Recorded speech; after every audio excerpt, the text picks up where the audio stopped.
I think we'll make a start, although I understand some people are still making their way up through the North End traffic, so we will, I'm sure, have a bit of a rolling beginning of the day for some.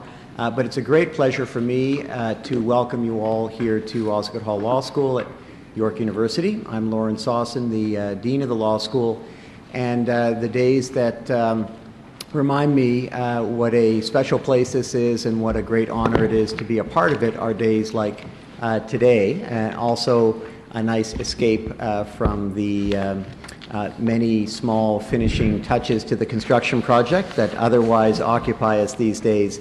But I hope you do have a chance to wander around and see the brand new building that just opened this fall and will, of course, I hope come to redefine the law school as a place of windows and not just a place of brick walls.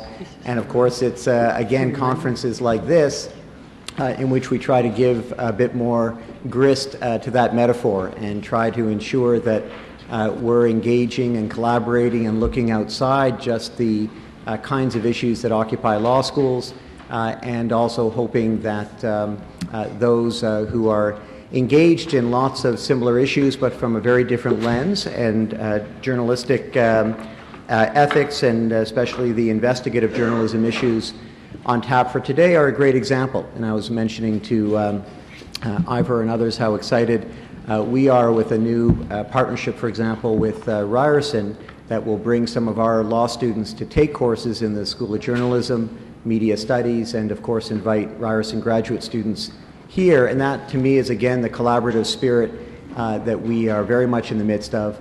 This conference, and I'm so grateful to Professor Jamie Cameron for her leadership in putting this together, and I know she had a team of others she'll acknowledge who've been helping her, but for us she's just been such a champion of these issues and making sure again that we never see them in isolation and that we're connecting in the way that she very much has for this project. And I know the collaboration with the Law Commission of Ontario has also been a signature element of this initiative, and one that Patricia Hewes will have a chance to speak to in a moment. And the other sponsors today I know will be thanked, but it takes a small village to put together any first-class program. And this is an amazingly compelling issue, and I think the array of talent and voices that you're going to hear from speak to its depth, its breadth, and the timing that one would have expected now coming up on 30 years, for example, into the Charter of Rights culture in this country, that we would have sorted out the balancing of rights in many of these areas. And certainly as we move out of the mainstream media into all sorts of challenging blogospheres and other kinds of platforms, the issues become more complex. The ability to have a one-size-fits-all answer becomes increasingly difficult. Challenges for journalists and for lawyers, for the public, for accountability, all have never been greater. So speaking for myself, I'm looking forward to hearing what's to come. And of course, the main order of business for me is simply to tell you how proud we are to welcome you here to be hosting this great conference. And with that, let me turn it over, I think, to Patricia Hewes next, who is the fearless leader, Executive Director of the Law Commission. And let me turn it over to her to give you a further welcome and some remarks. Thank you very much. I want to add the Law Commission of Ontario's welcome to everyone today. Of course, and I just want to mention before I say anything else that the chair of our Board of Governors is here, Larry Bannock, who's sitting over here, and it is wonderful to see that board members and the chair in particular go beyond the kind of sitting at the meetings and so forth and actually engage with the work we do. And so having Larry here today is a wonderful example of that. Our mandate, of course, is to make recommendations in relation to law reform, and we think of that as making recommendations about access to justice, and that takes many forms. But we also have other aspects to our mandate, and one of them is to stimulate critical debate about the law and one of them is to support scholarly research. And this conference is a perfect example of both of those and why we're so happy to support it. Of course, Professor Cameron we're very fond of Professor Cameron, actually, because she was one of the people who was there at the beginning establishing this version of the Law Commission of Ontario. We had a predecessor, of course, and we were established in 2007, and Professor Cameron was one of those who was there at that time, and she has contributed in other ways since. So it is wonderful that she is serving as one of our scholars in residence. Osgood's program Scholar in Residence with the Law Commission provides teaching release for faculty members for 6 months to work with the Law Commission.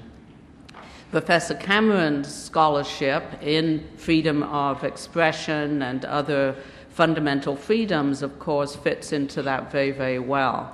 And so when she put forward a proposal to work on freedom of expression in the context of the press, media, blogging, whatever, we were very happy to take that up. And so she's been doing that work in association with us.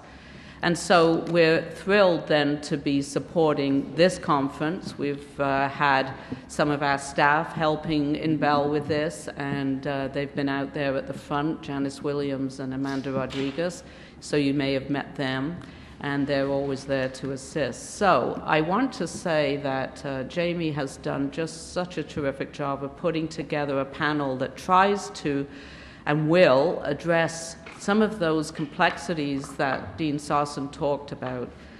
It's a fascinating area. My intention is to stay and listen to all of that because there's just so much to say about it, and we've got terrific people to do it. So I will pass it over to Professor Cameron herself. Thank you. Okay, so enough about me. My name is Jamie Cameron. I'm the chair of this program, this event, and I just want to add my personal welcome to all of you and to thank you for supporting the program and being here today. I'm going to be quick. I have just a couple of program notes, and then I have one further thing to say, and then I'm going to turn it over to our first panel. So as you've heard, we have an exceptional and very diverse group of participants on the program today, and I'm thrilled by that, but I knew when I was setting the program up that there was going to be a little bit of a risk that deadlines could change and schedules could change. So I do have to announce a couple of program changes. I'm crushed by both of them, but we're going to move on bravely. First of all, Mark Jackson, who is general counsel at Dow Jones, and of course Dow Jones owns the Wall Street Journal. Mark fully intended to be with us this morning and read the newspapers and follow the press. The Wall Street Journal is a very busy place, including this week, and Mark just was unable to spring free and be with us. And I know for a fact that he would have been here if he could have, because the special connection between Mark and myself is that Mark Jackson was in the very first law school class I ever taught. I'm not revealing the date, but it was a long time ago, and it was at Cornell Law School. So Gail Gove, who is Assistant General Counsel at the Wall Street Journal, Dow Jones, will be with us a little bit later this morning. She will be participating in the program. Second, Christiane LeBlanc, who's also a supporter of the program and a good friend of mine, called me yesterday morning. He was distraught. Pressure of work forced him also to pull out of the program at the last minute. And we've indicated some program changes in the insert to our program. And I just want to say also that in Christian's case, he very much would have been here with us today if it was at all possible. Also, Tim Armstrong, who is to provide some concluding remarks. He's a really busy guy too, and he's unable to be here today, but we're very, very fortunate that our friends at the Ontario Press Council are out in force, and Dr. Bob Elgie has agreed to stand in for Tim at the end of the day. So those are our program changes, and unless there's something about the traffic that I don't know, the rest should go as planned. And so the only other thing I'd like to do before turning it over to Kathy English and her panel is to give a few thanks. And really the most important thing I can do today is to thank those who have helped me to make this program possible. So I'm going to begin with my Dean, Lauren Sawson, and Osgoode Hall Law School, who have supported this program. And I just want to say, on a personal note, that I'm very grateful to Lauren for the support he's given me and my colleagues for undertaking these kinds of programs. It's just so very important to us, and so I thank him for that support and encouragement. Dr. Patricia Hewes, as you have heard, this program wouldn't be taking place, and none of us would be here if it weren't for the Law Commission of Ontario. It's really their event, and it arises from my work and the opportunity I had at the Law Commission of Ontario as scholar-in-residence last winter. I'd also like to honor and recognize John Hondrick and Torstar Corporation. I understand that John will be joining us today. I don't think he's made his way through the traffic yet, but I do want to say how very, very important it was to me, both personally and for the success of the conference, that John so willingly and so graciously lent his support to the program. Again, that was very important to me. My friends at the Ontario Press Council, who I first met at a Ryerson event on March 4th last year, have been very supportive of this event, and Tim Armstrong in particular spent a long time talking with me about the event in the spring, and I'm very grateful for their support and their presence here today. I'm coming near the end of the list. I also want to thank Paul Shabas and Blake Castles and Graydon for very generously sponsoring a reception and dinner for the speakers and participants last night. Of course, we all know that Blake's has a leadership role in media law in the city and indeed in the country, and so we're very grateful for their generosity and for the participation of Paul and his colleague Ryder Gilliland later today.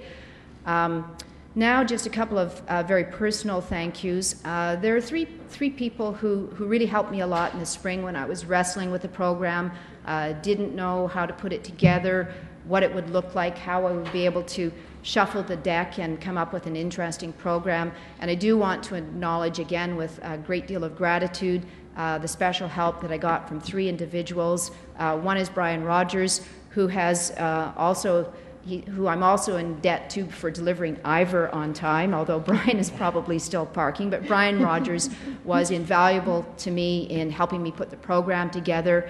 Rob Cribb, reporter at the Toronto Star, was also very, very helpful to me in coming up with names of potential speakers and participants. And then the third one is Christiane LeBlanc, who helped me connect with Dominique, who is on our first panel. So it's very important to me to thank the people who helped me put this together. But last but not least, and perhaps more like first and foremost, is Inbal Markovich of the law school, who works in the research office as an administrator.